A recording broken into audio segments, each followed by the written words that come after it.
everyone, I'm Viola, the application engineer of Bettersize. If you work in food and beverage industry or you just love baking, then you must be very familiar with milk powder, which is a substitute for fresh milk.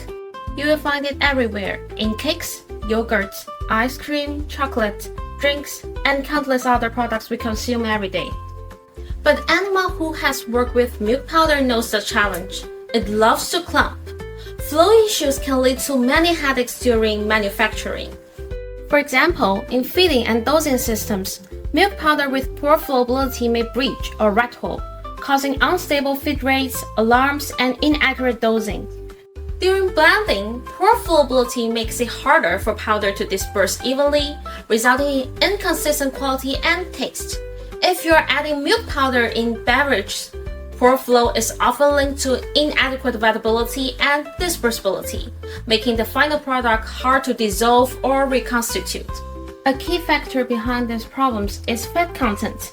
Higher fat levels make powders more cohesive, more prone to caking and off flavor. They also slow water penetration during reconstitution.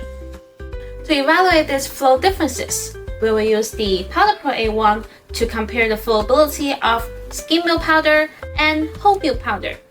We will measure the following key parameters. Let's start with angle of repose. The PowderPro A1 captures the powder pile with a CCD camera. Generally, a smaller angle of repose indicates better flowability.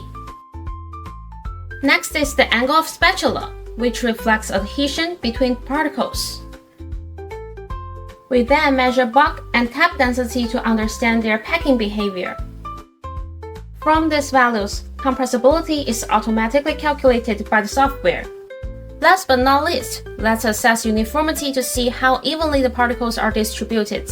Usually, a value below 2 means good uniformity.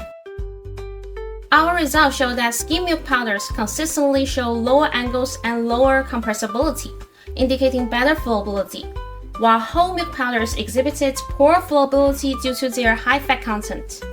Thanks to PowderPro A1, we can now see how different milk powders will behave before they enter production and make informed decisions that improve process stability, product consistency, and overall efficiency. For more information, you can visit our website for detailed application notes. Thank you for watching and stay tuned for more application videos and lab tips.